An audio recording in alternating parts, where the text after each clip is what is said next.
पूरी दुनिया corona virus के कारण कराह रही है, लेकिन ऐसे माहौल में भी चाइना और अमेरिका के बीच सैन्य तनाव लगातार बढ़ता जा रहा है।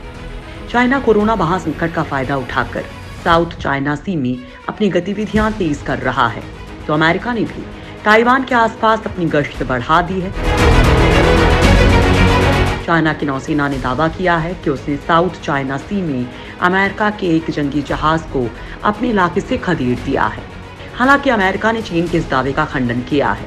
इस बीच अमेरिका ने भी अपने बम वर्षक विमानों को भी साउथ चाइना सी में गश्त के लिए भेजा है। चाइना और अमेरिका के अपने अपने दावे।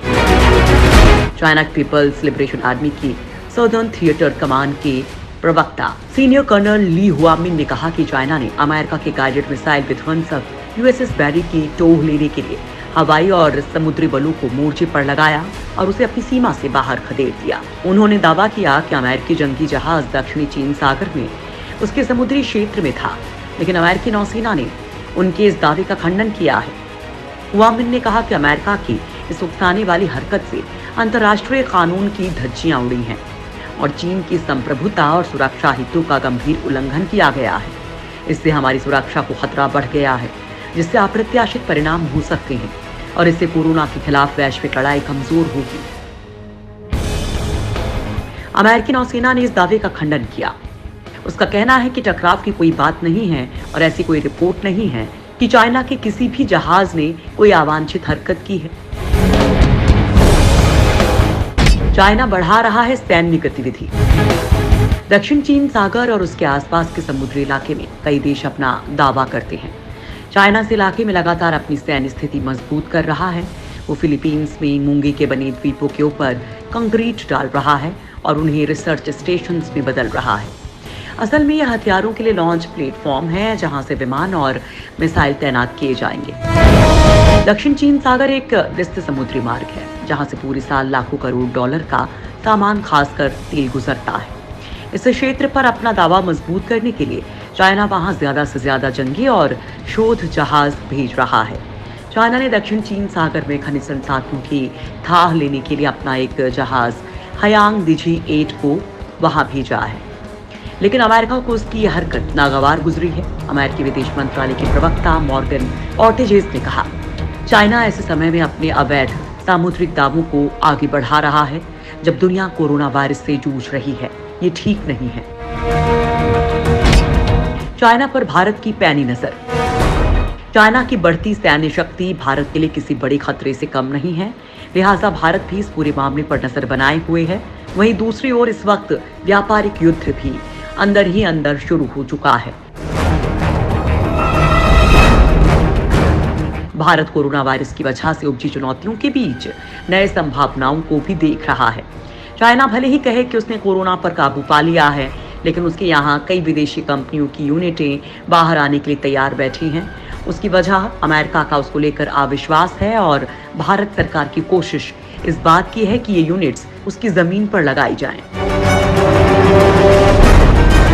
चाइना अमेरिका जंग से भारत का फायदा। चाइना के बढ़ते वर्चस्व ने अमेरिका के ट्रंप प्रशासन के अंदर खलबली मचा दी है। अमेरिका हर हाल में अब चाइना को दबा देना चाहता है, चाहे वो रणनीतिक तौर पर हो या फिर आर्थिक तौर पर। जापान का अपनी कंपनियों को चाइना से बाहर आने के लिए कहना और अमेरिकी कंपनियों का चाइना को छोड़कर भारत में अपनी प्रोडक्शन शिफ्ट करना, ये दर्शाता है कि अब दुनिया इसी रास्ते पर आगे बढ़ रही है। अमेरिकी विदेश मंत्री माइक पोम्पियो ने यह भी कहा कि अमेरिका भारत, ऑस्ट्रेलिया, जापान और वियतनाम जैसे देशों के साथ मिलकर काम कर रहा है ताकि सप्लाई चेन को दुरुस्त किया जा सके। जाहिर सी बात है कि अब ये सभी देश मिलकर वैश्विक सप्लाई चेन से चाइना को बाहर करने की योजना पर काम कर रहे हैं। भारत और अमेरिका साथ मिलकर अपनी अपनी अर्थव्यवस्थाओं को दोबारा खोलने का प्लान बना रहे हैं। अभी सैकड़ों अमेरिकी कंपनियां चाइना को छोड़कर भारत में अपने कारखाने स्थापित करना चाहती हैं। चाइना को बड़ा झटका देने वाला है भारत। इस बीच भारत ने अपनी नीतियों में बदलाव करती हुई चाइना में काम कर रही करीब 1000 कंपनियों की लिस्ट तैयार कर ली है। अब इन कंपनियों से वार्ता शुरू की जा रही है। इनमें से 300 कंपनियों से वार्ता शुरू भी हो गई है। भारत की गंभीरता का अंदाजा इसी बात से लगाया जा सकता है कि पिछले दिनों पीएम मोदी ने मुख्यमंत्रियों से वार्ता के दौरान अपनी कारोबारी नीतियों में लचीलापन लाने का सुझाव दिया था। हालांकि उन्होंने चाइना को लेकर कोई बयान नहीं दिया था, लेकिन इसका मतलब चाइना से आने वाली कंपनियों के लिए आदर्श स्थिति तैयार करना ही था। इस प्रकार चाइना की 20 साल की ताकत को एक झटके में चुनौती देता भारत नजर आ रहा है। बैकफुट पर आया चाइना। अभी चाइना कोरोना के कारण पूरी दुनिया की नफरत झेल रहा है। दुनिया उसकी आर्थिक नीयत तो समझ ही गई है, लिहाजा वो पूरी तरह से बैकफुट पर है। बड़ी बात यह भी है कि उसने अमेरिका के साथ ही ऑस्ट्रेलिया जैसे देशों के साथ अपने सींग उलझाए हुए हैं, जिसके साथ चाइना का एक बहुत बड़ा व्यापार है। चाइना ऑस्ट्रेलिया से बहुत बड़ी मात्रा में सामान इंपोर्ट करता है। अब चाइना ने खुद ही ऑस्ट्रेलिया को ये धमकी दी है कि उसके यहाँ ऑस्ट्रेलिया के सामान को अब नहीं बिकने दिया जाएगा। इसी प्रकार जापान कोरोना से पहले तक चाइना से $148 बिलियन का इंपोर्ट करता था, लेकिन अब जापान अपनी कंपनियों को चाइना से बाहर जापान या फिर किसी अन्य देश में जाने को कह रहा है, जिसके बाद यहाँ से भी चाइना वैश्विक सप्लाई चेन से कट जाएगा। इस प्रकार Bharat, America, Australia, Vietnam, Korea और जापान मिलकर चाइना को ग्लोबल सप्लाई चेन से अलग करने में लगे हैं, क्योंकि इन्हें पता है कि किसी भी सूरत में अब चाइना पर तो विश्वास नहीं किया जा सकता।